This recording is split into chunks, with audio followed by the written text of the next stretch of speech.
Un curso de milagros, capítulo 19, la consecución de la paz.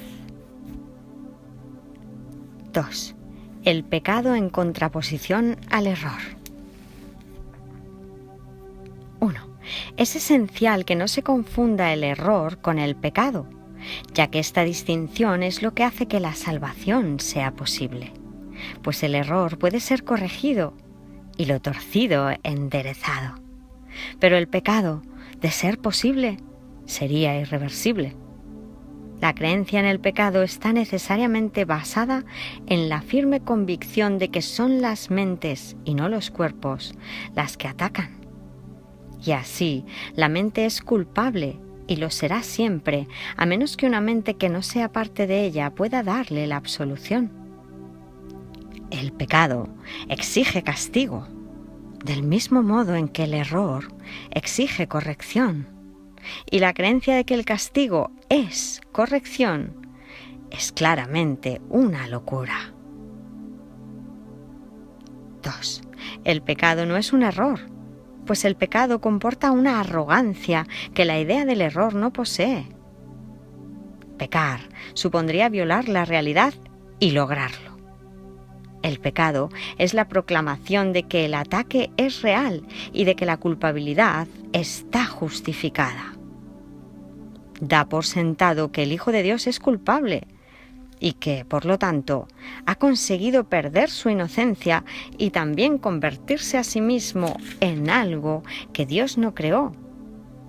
De este modo, la creación se ve como algo que no es eterno, y la voluntad de Dios como susceptible de ser atacada y derrotada. El pecado es la gran ilusión que subyace a toda la grandiosidad del ego, pues debido a él, Dios mismo cambia y se le priva de su plenitud. 3.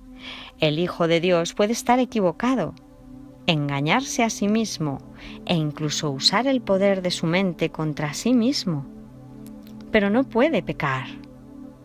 No puede hacer nada que en modo alguno altere su realidad o que haga que realmente sea culpable. Eso es lo que el pecado quisiera hacer, pues ese es su propósito. Mas a pesar de toda la salvaje demencia inherente a la idea del pecado, este sigue siendo imposible. Pues el costo del pecado es la muerte. ¿Y podría acaso perecer lo que es inmortal? 4.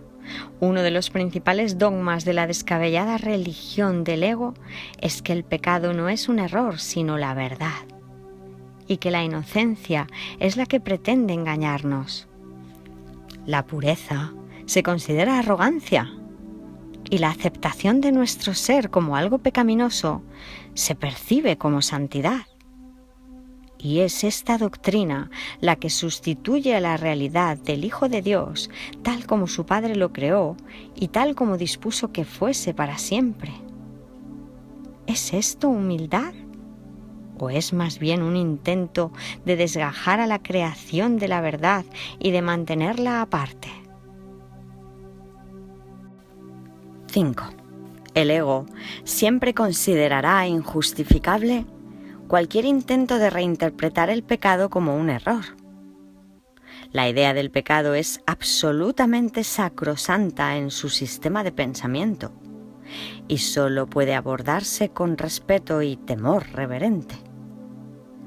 Es el concepto más sagrado del sistema del ego, bello y poderoso, completamente cierto y protegido a toda costa por cada una de las defensas que el ego tiene a su disposición, pues en el pecado radica su mejor defensa, a la que todas las demás sirven.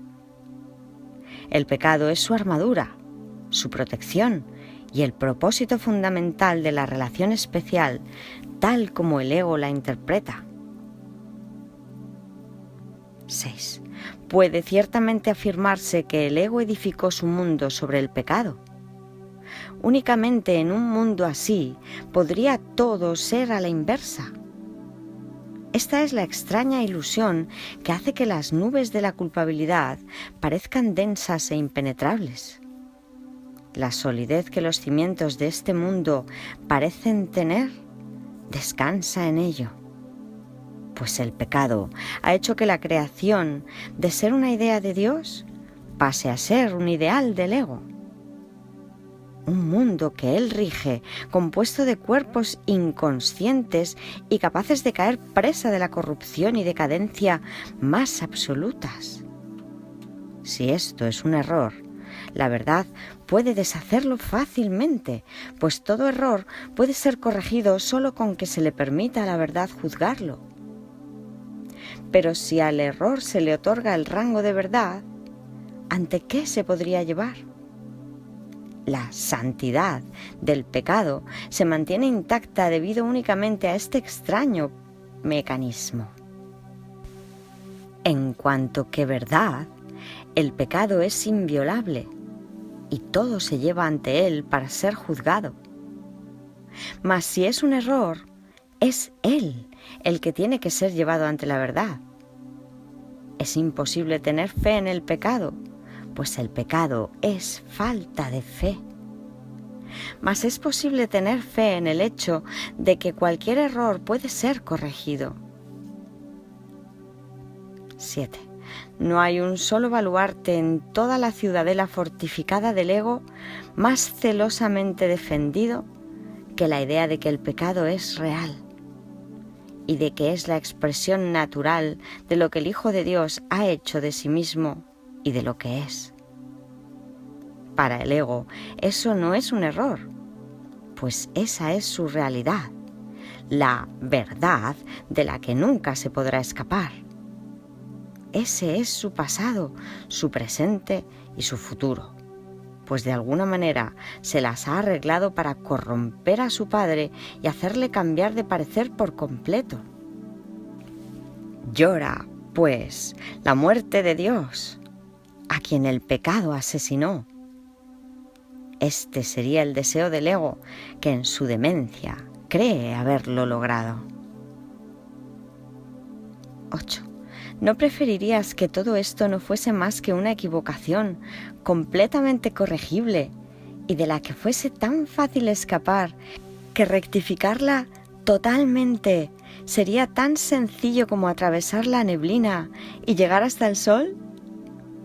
Pues eso es todo lo que es.